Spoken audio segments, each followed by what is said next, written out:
Welcome to Arunodaya channel. ಸಾಯಿಸುತ್ತಿರುವರ ಹೃದಯರಾಗ ಭಾಗ 22ಕ್ಕೆ ಸ್ವಾಗತ. ಅಂದು ಚಂದ್ರಮೋಹನ್ ನೋಡಿದ ಕೂಡಲೇ ಹರಿದ ಪ್ರಬಲ ದುಃಖದ ಪ್ರವಾಹ ಸಂಜೆಯವರೆಗೂ ಕಡಿಮೆ ಆಗಲಿಲ್ಲ. ಜಗನ್ನಾಥ್ ಹೋಗಿ ಮಗಳ ಪಕ್ಕದಲ್ಲಿ ಕುಳಿತು, ಅಮ್ಮ ಸಮಾಧಾನ ಮಾಡ್ಕೊ ಅಮ್ಮ, ನಾನು ಬಹಳ ತಪ್ಪು ಮಾಡಿಬಿಟ್ಟಿದ್ದೇನೆ, ದೊಡ್ಡ ಮನಸ್ಸು ಮಾಡಿ ಕ್ಷಮಿಸಿ, ನನಗೆ ತಂದೆ ಸ್ಥಾನ ಕೊಡಮ್ಮ ಎಂದು ತಮ್ಮ ಹೃದಯದ ಬೇದನೆಯೆಲ್ಲ ಮಗಳ ಮುಂದೆ ತೋಡಿಕೊಂಡರು. ಅತ್ತು ಸಾಕಾದ ಪ್ರಭಾ ತಲೆ ಮೇಲೆ ಕೆತ್ತಿ ಜಗನ್ನಾಥ್ ಕಡೆ ನೋಡಿದರು. ನೊಂದ ಪಶ್ಚಾತ್ತಾಪಗೊಂಡ ಅವರ ಮುಖ ನೋಡಿದ ಕೂಡಲೇ ಅವಳಿಗೆ ಅಯ್ಯೋ ಅನಿಸಿತು. ದೇವರು ಎಂಥ ದಯಾಮಯ. ಒಂದು ಕೈಯಲ್ಲಿ ಪ್ರೀತಿಯ ಮಾವನನ್ನು ಸೆಳೆದುಕೊಂಡು ಇನ್ನೊಂದು ಕೈಯಲ್ಲಿ ಜನ್ಮ ಕೊಟ್ಟ ತಂದೆಯನ್ನು ಕರುಣಿಸಿದ. ಜಗನ್ನಾಥರವರು ಕೈ ಮುಂದಾಯಿತು. ಮಗಳ ಕಣ್ಣೀರನ್ನು ಅವರ ಕೈ ತೊಳೆಯಿತು. ಪ್ರೀತಿಯಿಂದ ತಲೆ ಸವರಿತು. ಪ್ರಭಾ ಅವರನ್ನು ಅಪ್ಪಿಕೊಂಡು ಬೋರನೆ ಅತ್ತಳು. ಎಳೆ ಮಗುವನ್ನು ತಬ್ಬಿಕೊಳ್ಳಂತೆ ಜಗನ್ನಾಥ್ ಮಗಳನ್ನು ಸಂತೈಸಿದರು. ಆ ತಂದೆ ಮಕ್ಕಳ ಮಿಲನವನ್ನು ಕಂಡು ಚಿತ್ರಲೇಖ ಅವರ ಕಣ್ಣಿನಲ್ಲಿ ಸಂತೋಷ ತುಂಬಿತು. ಪ್ರಬಾಳ ಮನಸ್ಸಿನ ಸ್ಥಿತಿ ಸ್ವಲ್ಪ ಉತ್ತಮಗೊಂಡಿತು. ಚಿತ್ರಲೇಖ ಅವರನ್ನು ಪ್ರೀತಿಯಿಂದ ಮಮ್ಮಿ ಎಂದು ಕರೆಯುತ್ತಿದ್ದಳು. ಮಗಳನ್ನು ಕಾಣದ ಅವರು ತಾಯಿಯೊಡನೆ ಪ್ರಬಾಳಿಗೆ ಅಪಾರ ಮಮತೆಯನ್ನು ಉಣಿಸುತ್ತಿತ್ತು. ಜಗನ್ನಾಥ್ ತಾವೇ ಲಕ್ಷ್ಮೀಪತಿಗಳ ದಿನಕರ್ಮಗಳನ್ನು ಮಾಡಲು ಮುಂದಾದರು. ಪ್ರಭಾ, ನಿನ್ನ ಗಂಡನ ಮನೆಯವರಿಗೆ ವಿಷಯ ತಿಳಿಸಿ ಪತ್ರ ಬರೆಯಬೇಡವೇ? ಮೊದಲೇ ತಿಳಿಸಬೇಕಾಗಿತ್ತು. ಅವರ ವಿಳಾಸವನ್ನು ನನಗೆ ಗೊತ್ತಿರಲಿಲ್ಲ. ನೀನು ಕೇಳೋ ಸ್ಥಿತಿಯಲ್ಲಿರಲಿಲ್ಲ ಎಂದು ಜಗನ್ನಾಥ್ ಆತಂಕದಿಂದ ಮಗಳ ಬಳಿ ತೋಡಿಕೊಂಡರು. ಪ್ರಭಾ ಕಣ್ಣಲ್ಲಿ ನೀರು ಆಡಿತು. ಲಕ್ಷ್ಮೀಪತಿಗಳು ತಮ್ಮ ಕೊನೆಯ ದಿನಗಳನ್ನು ಎಷ್ಟು ವ್ಯಥೆಯಿಂದ ಕಳೆದರೋ. ಹಗಲಿರುಳು ಒಡೆದು ತನ್ನ ಸಂಸಾರ ನೌಕೆಯನ್ನು ಚಿಂತೆಯನ್ನು ಹಚ್ಚಿಕೊಂಡು ತೊಡಗಿದ್ದರು. ತಾನು ಅತ್ತೆ ಮನೆಯಲ್ಲಿ ಸುಖವಾಗಿದ್ದರೆ ಅವರು ಇರುವಷ್ಟು ದಿನವಾದರೂ ನೆಮ್ಮದಿಯಿಂದ ಇರಬಹುದಿತ್ತು. ಡ್ಯಾಡಿ, ಯಾರಿಗೂ ಪತ್ರ ಬರೆಯೋದು ಬೇಡ. ನನ್ನ ಸ್ನೇಹಿತೆ ಒಬ್ಬಳು ಬೆಂಗಳೂರಿನಲ್ಲಿದ್ದಾಳೆ, ಅವಳಿಗೆ ಮಾತ್ರ ನಾನು ಪತ್ರ ಬರೆಯುತ್ತೇನೆ, ಇನ್ನೇನು ಕೇಳಬೇಡಿ ಎಂದವಳು ಕೋಣೆಗೆ ಹೊರಟು ಹೋಗಿದ್ದಳು. ಜಗನ್ನಾಥ್ ದಿಗ್ಭ್ರಾಂತರಾಗಿ ನಿಂತರು. ಅಯ್ಯೋ, ನಾನೆಲ್ಲೋ ದುರದೃಷ್ಟವಂತೆ ಇರಬೇಕು. ಇನ್ನೇನು ಮಗಳು ಸಿಕ್ಕಿದಳು. ನನ್ನ ಜೀವನ ಹಾಲ್ಗಳಿನಲ್ಲಿ ತೇಲಿದಂತೆ ಅಂತ ತಿಳ್ಕೊಂಡಿದ್ದೆ. ಇಲ್ಲೆಲ್ಲೋ ಅಪಸ್ವರ ನುಡಿಯುವ ಹಾಗಿದೆಯಲ್ಲ ಎಂದು ನೊಂದರು. ಚಿತ್ರಲೇಖ ಬಂದು ಗಂಡನಿಗೆ ಸಮಾಧಾನ ಮಾಡಿದರು. ಅದೆಲ್ಲ ನಿಧಾನವಾಗಿ ಯೋಚಿಸೋಣ. ಪ್ರಭಾ ಇನ್ನೂ ಮಾವನ ಸಂಕಟವನ್ನು ಪೂರ್ತಿಯಾಗಿ ಮರೆತಿಲ್ಲ. ಅವಳು ಏನು ಪ್ರಶ್ನಿಸೋದು ಬೇಡ. ಅವಳ ಮನಸ್ಸನ್ನು ಒಂದು ಹದಕ್ಕೆ ಬಂದ ಮೇಲೆ ನಿಧಾನವಾಗಿ ವಿಚಾರಿಸಿದ್ರಾಯಿತು ಎಂದರು ಚಿತ್ರಲೇಖ. ಜಗನ್ನಾಥನಿಗೆ ಮಡಿದಿಯ ಮಾತು ಸರಿ ಎನಿಸಿತು. ಪತ್ರ ತಲುಪಿದ ಕೂಡಲೇ ಜಗದೀಶ್, ಮಂಜುಳಾ ಓಡಿ ಬಂದರು.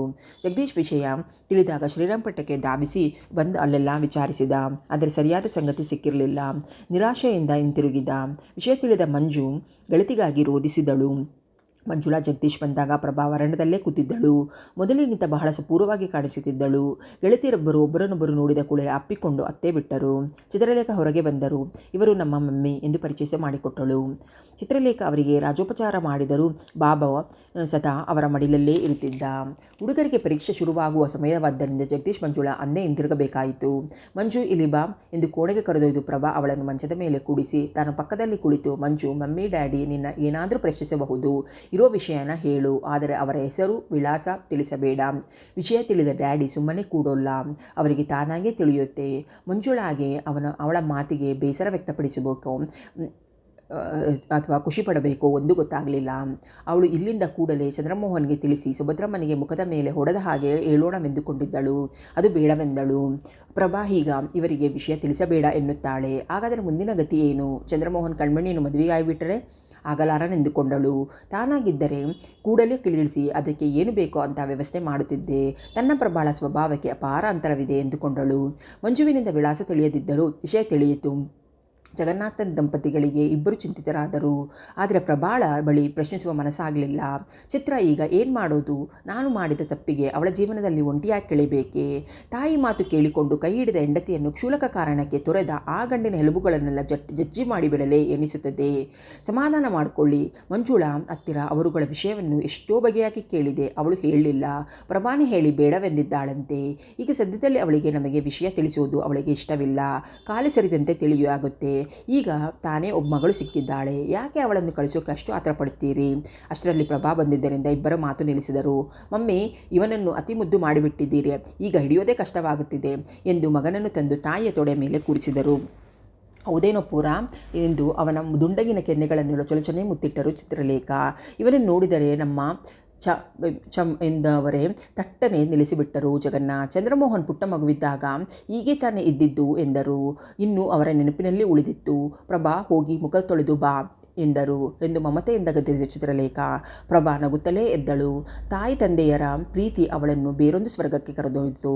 ಚಿತ್ರಲೇಖ ತಾವೇ ಅವಳಿಗೆ ಜಡೆ ಹಾಕಿ ಅವಳ ಉಡಬೇಕಾದ ಸೀರೆಯನ್ನೆಲ್ಲ ಆರಿಸಿಕೊಡುತ್ತಿದ್ದರು. ಅವಳು ಊಟ ಮಾಡದಿದ್ದಾಗ ಮಮತೆಯಿಂದ ಗದರಿ ಕೈತುತ್ತು ಹಾಕುವುದು ಇವೆಲ್ಲ ಅವರಿಗೆ ಪ್ರಿಯವಾದ ಕೆಲಸಗಳಾಗಿತ್ತು. ಅಂತಹ ಸಂದರ್ಭದಲ್ಲಿ ಪ್ರಭಾ ತೋರುವ ತಾಯಿ ಪ್ರೀತಿ ಅವರಿಗೆ ಅಪ್ರತಿಮವೆನಿಸಿತು. ಚಿತ್ರಲೇಖ ಮದುವೆಯಾದಾಗ ಜಗನ್ನಾಥ್ ವಿಮುಖರಾಗಿದ್ದರು. ಅವರ ಪ್ರೀತಿಯನ್ನು ಗಳಿಸಲು ಅವರು ಬಹಳ ಕಷ್ಟಪಟ್ಟರು ಎಂದು ಹೇಳಬೇಕು. ಅದು ಸಿಕ್ಕಿತು ಅಂತ ನೆಮ್ಮದಿಯಲ್ಲಿ ತೇಲುವ ವೇಳೆಗೆ ಮಾತೃತ್ವದ ಹಂಬಲ ಹಿಡಿಯಿತು. ಅದಕ್ಕಾಗಿ ಕಾಣದ ಡಾಕ್ಟರ್ ಇಲ್ಲ, ಮಾಡದ ಚಿಕಿತ್ಸೆ ಇಲ್ಲ, ಹರಕೆ ಹೊರದ ದೇವರಿಲ್ಲ. ಆದರೂ ಪ್ರಯೋಜನವಾಗಲಿಲ್ಲ. ಹೆಂಡತಿಯ ಮನೋವ್ಯದೆಯನ್ನು ಮನಗಂಡ ಜಗನ್ನಾಥ್ ತನ್ನ ಮತ್ತು ಸಂಧ್ಯಾಳ ಮಧ್ಯೆ ಬೆಳೆದ ಪ್ರೀತಿ ಸಂಬಂಧ ಎಲ್ಲ ತಿಳಿಸಿ ತಾನು ಅವಳನ್ನು ಬೀಳ್ಕೊಡುವಾಗ ಇದ್ದ ಪರಿಸ್ಥಿತಿಯನ್ನು ತಿಳಿಸಿ ಗಳಗಳನ್ನೇ ಹತ್ತು ಬಿಟ್ಟರು. ಚಿತ್ರ ನಮಗೆ ಇನ್ನೂ ಖಂಡಿತ ಮಕ್ಕಳಾಗೋಲ್ಲ. ಆನೊಂದು ಹೆಣ್ಣಿನ ಶಾಪ ನಮ್ಮ ದಾಂಪತ್ಯಕ್ಕೆ ಎಂದು ಉಸಿರಿಸಿದರು. ಚಿತ್ರಲೇಖ ಸಂಧ್ಯಾಳಿಗೆ ನಡೆದ ಅನ್ಯಾಯಕ್ಕೆ ನೊಂದು ಅವಳಿಗೆ ಪರಿಹಾರ ಒದಗಿಸಲು ಗಂಡನನ್ನು ಕರೆದುಕೊಂಡು ಭಾರತಕ್ಕೆ ಬಂದರು. ಸಂಧ್ಯಾಳನ್ನು ಕಾಣುವುದಿರಲಿ ಅವಳ ಸುಳಿವು ಕೂಡ ಸಿಗಲಿಲ್ಲ. ನಿರಾಶೆಯಿಂದ ಮತ್ತೆ ಹಿಂದಿರುಗಿದರು. ಆದರೆ ಆ ಕರುಗು ಅವರನ್ನು ಬಿಡಲಿಲ್ಲ. ಬಾವುವನ್ನು ಕಂಡನ ಕೈಗಿತ್ತಿ ಚಿತ್ರಲೇಖ ಮುಖವನ್ನು ತೊಳೆದು ಬಂದ ಪ್ರಭಾಳನ್ನು ಮುಂದೆ ಕೂಡಿಸಿಕೊಂಡು ಜಡೆ ಬಿಚ್ಚತೊಡಗಿದರು. ಅವಳು ಸೊಂಪಾಗಿ ಬೆಳೆದ ಕೂದಲನ್ನು ಕಂಡರೆ ಅವರಿಗೆ ಭಾರಿ ಸಂತೋಷ. ಕೂದಲನ್ನು ಬಿಡಿಸಿ 2 ಭಾಗ ಮಾಡಿ 2 ಜಡೆ ಎಣಿದರು. ಮಮ್ಮಿ 2 ಜಡೆ ಬೇಡ, ನಾನೇನು ಕಾಲೇಜ್ ಹುಡುಗಿನ ಅಂತ ಎಲ್ಲರೂ ರೇಗಿಸ್ತಾರೆ. ನನ್ನ ಯಾರು ನೋಡಿ ಮೆಚ್ಚಬೇಕಾಗಿಲ್ಲ. ಇಂದು ಅವಳ ಗಂಭೀರ ಸ್ವಭಾವ ಮೀರಿ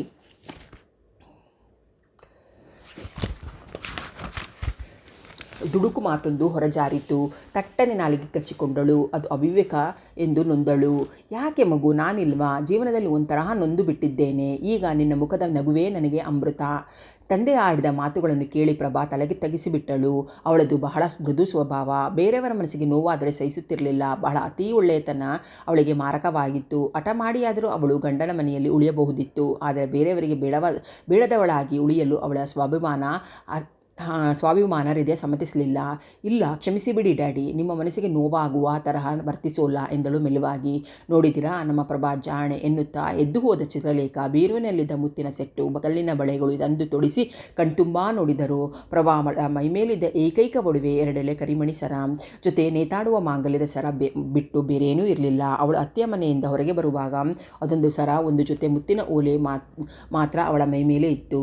ಅವುಗಳನ್ನು ಸಹ ಲಕ್ಷ್ಮೀಪತಿಗಳು ಮಾಡಿಸಿಕೊಟ್ಟಿದ್ದರು. ಇವಳು ಮನೆಗೆ ಬಂದ ಮೇಲೆ ಲಕ್ಷ್ಮೀಪತಿಗಳು 2 ಬಳೆಯನ್ನಾದರೂ ಮಾಡಿಸಬೇಕೆಂದಿದ್ದರು. ಆದರೆ ಪ್ರಭಾ ಒಪ್ಪದೆ ಅವರ ಮಾತನ್ನು ನಿರಾಕರಿಸಿದರು.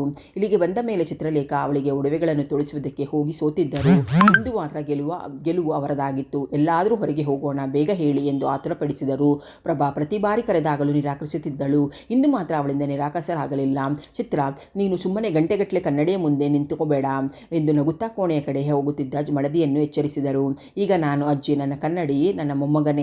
ಅವನನ್ನು ನೋಡೋದು ಬಿಟ್ಟು ಆ ನಿರ್ಜೀವ ಕನ್ನಡಿ ಮುಂದೆ ಯಾಕೆ ಹೊತ್ತು ಕಳೆಯಲಿ ಎಂದು ನಗುತ್ತಾ ಉತ್ತರಿಸಿಯೇ ಹೋದರು ಚಿತ್ರಲೇಖ. ಪ್ರಭಾ ಮಲತವಳಂತೆ ತಾಯಿ ತಂದೆ ಸಂತೋಷದಲ್ಲಿ ಪಾಲುದಾರಳಂತೆ ನಡೆದುಕೊಳ್ಳುತ್ತಿದ್ದಳು. ಬಾಬು ಎಲ್ಲರ ಅಚ್ಚುಮೆಚ್ಚಿನ ಮುದ್ದು ಮಗನಾಗಿದ್ದ. ಪ್ರಭಾ ಬೆಳಿಗ್ಗೆ ಎದ್ದಾಗಿನಿಂದ ತಂದೆಯನ್ನು ಗಮನಿಸುತ್ತಿದ್ದಳು. ಅವರು ತುಂಬ ಸಡಗರದಿಂದ ಇದ್ದ ಹಾಗೆ ಕಾಣಿಸಿತು. 2-3 ಸಲ ಯಾರೋ ಯಾರಿಗೋ ಫೋನ್ ಮಾಡುತ್ತಿದ್ದರು. ಬಾಬುಗೆ ಹಾಕಿದ ಬಟ್ಟೆಗಳನ್ನೆಲ್ಲ ಅರ್ಧ ಗಂಟೆಗೂ ಚೇಂಜ್ ಮಾಡ್ತಿದ್ದರು. ಅವನು ಪುಟ್ಟ ಬೆಳ್ಳುಗಳನ್ನು ಮಾಡಿಸಿ ತಂದ ಉಂಗುರಗಳನ್ನು ಇಟ್ಟರು. ಅವನಿಗಾಗಿ ಮಾಡಿಸಿದ ಡಾಲರಿನ ಸರವನ್ನು ಹಾಕಿದರು. ಅವನನ್ನು ನೆಲಕ್ಕೆ ಇಳಿಸದೇ ಎತ್ತಿಕೊಂಡೇ ತಿರುಗಾಡುತ್ತಿದ್ದರು.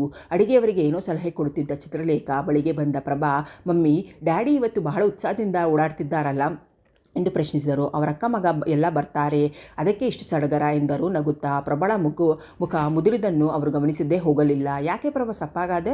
ಯಾರು ಬಂದರೆ ನಿನಗೇನು ಎನ್ನುತ್ತಾ ಅವಳ ಕೆನ್ನೆಯನ್ನು ಸವರಿದರು. ಮಾವ ಸತ್ತ ಮೇಲೆ ಅವಳಿಗೆ ಗಂಡನನ್ನು ನೋಡಿದ ನೆನಪಿತ್ತು. ಆದರೆ ಅದು ವಾಸ್ತವಿಕವೋ ಕಲ್ಪನೆಯೋ ಎನ್ನುವ ಮಟ್ಟಿನ ಪರಿಸ್ಥಿತಿಯಲ್ಲಿದ್ದಳು ಅವಳು. ಅದು ನಿಜವೋ ಸುಳ್ಳು ಎಂದು ಸ್ಪಷ್ಟಪಡಿಸಿಕೊಳ್ಳಲಾರದೆ ತೊಳಲಾಡುತ್ತಿದ್ದಳು. ಅಂದು ಅವರು ಬಂದಿದ್ದರು. ತನ್ನ ಸಮಾಧಾನಕ್ಕಾದರೂ 2 ಮಾತಾಡುತ್ತಿರಲಿಲ್ವಾ? ಅಂಥ ಸಮಯದಲ್ಲಿ ಬಂದವರು ಹೇಗೆ ಹಿಂತಿರುಗಿ ಹೋಗಿಬಿಡ್ತಾರೆ? ಡ್ಯಾಡಿ ಅವರ ವಿಳಾಸ ಪತ್ತೆ ಮಾಡಿ ತಿಳಿಸಿದ್ದಾರೆ. ನನ್ನನ್ನು ಯಾಕೆ ವಿಚಾರಿಸುತ್ತಿದ್ದರು? ಅದೆಲ್ಲ ನನ್ನ ಕಲ್ಪನೆಯೋ ಏನೋ ಎಂದುಕೊಂಡಳು. ಸುಮ್ಮನೆ ಹೋಗಿ ಕೋಣೆಯಲ್ಲಿ ಒಂದು ಪುಸ್ತಕ ಹಿಡಿದು ಕುಳಿತುಬಿಟ್ಟಳು. ಚಿತ್ರಲೇಖ ಬೆಳಿಗ್ಗೆ ತಾವೇ ಮಗಳಿಗೆ ಜಡೆ ಹೆಣಿದು ಸಿಂಗರಿಸಿದರು. ಕಾರಿನ ಸದ್ದು ಕೇಳಿಯೇ ಜಗನ್ನಾಥ್ ಮೊಮ್ಮಗನ ಸಮೇತ ಹೊರಗೆ ಬಂದರು. ನೀನೆಲ್ಲೋ ಬರುವುದಿಲ್ವೋ ಅಂದ್ಕೊಂಡೆ, ಅದಕ್ಕೆ ಬೆಳಗ್ಗಿನಿಂದ 2 ಸಲ ಟ್ರಂಕಾಲ್ ಮಾಡಿದೆ ಎಂದವರೇ ಅಕ್ಕನ ಕಡೆ ಗಮನ ಕೊಟ್ಟರು. ಕಾರಿನಿಂದಳ ಸುಭದ್ರಮ್ಮವ ದೃಷ್ಟಿ ಜಗನ್ನಾಥ್ ಎತ್ತಿಕೊಂಡ ಬಾವುವಿನ ಮೇಲಿತ್ತು. ಯಾಕೆ ನೋಡ್ತಿದ್ದೀಯಾ? ನನ್ನ ಮೊಮ್ಮಗ ಚಂದವರೇ ಚಂದ್ರಮೋಹನ್ ಕಡೆ ತಿರುಗಿ, ಲೋ ಚಂದ್ರು, ನಿನ್ನ ಹೆಂಡತಿ ಒಬ್ಬನೇ ಬರಬೇಡವೋ? ಒಣದಿ ಸಮೇತ ಬಾ ಅಂತ ಹೇಳಿದಿರಲ್ವೋನೋ? ಪ್ರೀತಿಯ ಮಾವನಿಗೆ ಹೆಂಡತಿಯನ್ನು ತೋರಿಸಬೇಕು ಅನ್ನೋ ಆಸಕ್ತಿ ಇಲ್ಲವೇನೋ ಎಂದು ಆಕ್ಷೇಪಿಸಿದರು. ಒಳಗಿನಿಂದ ಬಂದ ಚಿತ್ರಲೇಖ ಅವನು ಮಾತ್ರ ಕರೆತಂದರೆ ಒಂಟಿಯಾಗಿ ಬರ್ತಾ ಇದ್ನಾ, ಕರೆತರಲಾರದ ಸ್ಥಿತಿಯಲ್ಲಿರಬೇಕು, ನಾವೇ ನೋಡ್ಕೊಂಡು ಬರೋಣ ಎಂದು ನಗುತ್ತಾ ಚಂದ್ರಮೋಹನ್ ಮುಖ ನೋಡಿದರು. ಅವನ ಮುಖ ಕಳಹೀನವಾಗಿತ್ತು. ನೋಡಬೇಕೆಂದರೆ ಒಂದು ತೊಟ್ಟು ರಕ್ತವಿಲ್ಲದಂತೆ ಬೆಳಚಿಕೊಂಡಿತ್ತು. ಚಿತ್ರಲೇಖ ಆಮೇಲೆ ವಿಚಾರಿಸಿದರಾಯಿತು ಎಂದು ಸುಬ್ರಭದ್ರಮ್ಮನ ಒಳಗೆ ಕರೆದೊಯ್ದಳು. ಪ್ರಭಾ ಪ್ರಭಾ ಇಲ್ಲಿ ಬಾ ಎಂದು ಕೂಗಿದಾಗ ಪ್ರಭಾ ನಿರ್ವಾಹವಿಲ್ಲದೆ ಎದ್ದು ಬಂದಳು.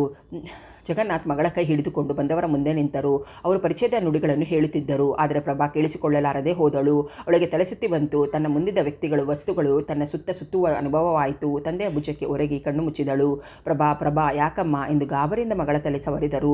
ಏನೂ ಇಲ್ಲ ಡ್ಯಾಡಿ, ಯಾಕೋ ತಲೆ ಸುತ್ತುತ್ತಾ ಇದೆ ಎಂದು ಕನಸಿನಲ್ಲಿ ಉತ್ತರಿಸುವಳಂತೆ ಉತ್ತರಿಸಿದಳು. ಚಿತ್ರ ಬಾರೆ ಇಲ್ಲಿ ಎಂದು ಕೂಗಿಕೊಂಡು ಬಿಟ್ಟರು. ಮಡದಿಯ ಸಹಾಯದಿಂದ ಕರೆದೊಯ್ದು ಮಂಚದ ಮೇಲೆ ಮಲಗಿಸಿದರು. ಚಂದ್ರು ಬಾಪ ಸ್ವಲ್ಪ ನೋಡು ಎಂದರು ಆತಂಕದಿಂದ. ನಾನು ಅದೇ ಸ್ಥಿತಿಯಲ್ಲಿದ್ದೆ ಮಾವ, ಈಗ ನಾನು ಅವಳನ್ನು ಪರೀಕ್ಷಿಸಿ ಚಿಕಿತ್ಸೆ ಕೊಡೋ ಸ್ಥಿತಿಯಲ್ಲಿಲ್ಲ ಎಂದು ಹೇಳುವ ಮನಸ್ಸಾದರೂ ಹೇಳದೆ ಅವರ ಹಿಂದೆ ಕೊನೆಗೆ ಬಂದ. ಅವಳ ಮನಸ್ಥಿತಿ ಬಲ್ಲವನಾಗಿದ್ದರಿಂದ ಅವಳನ್ನು ಪರೀಕ್ಷಿಸುವ ಅವಶ್ಯಕತೆ ಇರಲಿಲ್ಲ. ಆದರೆ ಮಾವನ ಮನಸ್ಸಿನ ನೆಮ್ಮದಿಗಾಗಿ ಪರೀಕ್ಷಿಸಬೇಕಾಗಿತ್ತು.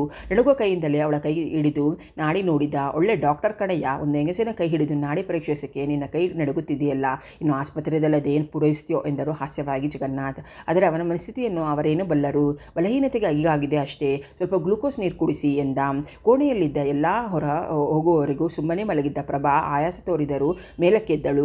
ತಾನೆಷ್ಟು ಜುಲ್ಬರಳು ಎಂದುಕೊಂಡಳು. ಚಿತ್ರಲೇಖ ಬಂದಾಗ ಪ್ರಭಾ ಎದ್ದು ಕುಳಿತಿದ್ದನ್ನು ಕಂಡು ಹೇಳಿದರು, ಯಾಕಮ್ಮ ಎದ್ದೆ, ಸ್ವಲ್ಪ ವಿಶ್ರಾಂತಿ ತಗೋ, ತುಂಬ ವೀಕ್ ಆಗಿ ಬಿಟ್ಟಿದ್ಯಾ, ಡಾಕ್ಟರ್ ಹತ್ತಿರ ಹೋಗಿ ತೋರಿಸಿ ಟಾನಿಕ್ ಬರ್ತರೋಣ ಅಂದರೆ ನೀನು ಒಪ್ಪೋದೇ ಇಲ್ಲ. ಈಗ ಬಂದಿದ್ನಲ್ಲ ನಮ್ಮ ಚಂದ್ರು, ಅವನು ಡಾಕ್ಟರ್, ನಿಮ್ಮ ಡ್ಯಾಡಿ ಎಲ್ಲ ಹೇಳ್ತಾ ಇದ್ದಾರೆ. ಅವರು ಏನು ಹೇಳಿದರೂ ಅದೊಂದು ಕೇಳಿಸಿಕೊಳ್ಳದೆ, ಇಲ್ಲ ಮಮ್ಮಿ ನಾನು ಮಲಗೋಲ್ಲ ಎಂದು ಮೇಲಕ್ಕೆದ್ದಳು. ಅಷ್ಟರೊಳಗೆ ಕೋಣೆಯೊಳಗೆ ಬಂದ ಸುಭದ್ರಮ್ಮ ನೋಡಿದಳು. ಅಷ್ಟರಲ್ಲಿ ಚಿತ್ರಲೇಖ ಸರಿದು ಹೋಗಿದ್ದರು. ಸುಭದ್ರಮ್ಮನವರು ಬಂದವರೇ ಪ್ರಭಾಳ ಕೈ ಹಿಡಿದು ಹತ್ತು ಬಿಟ್ಟರು.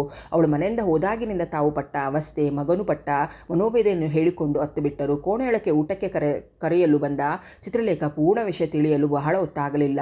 ಅವರ ಹೃದಯ ಹರ್ಷದಿಂದ ಅರಳಿ ಹೋಯಿತು.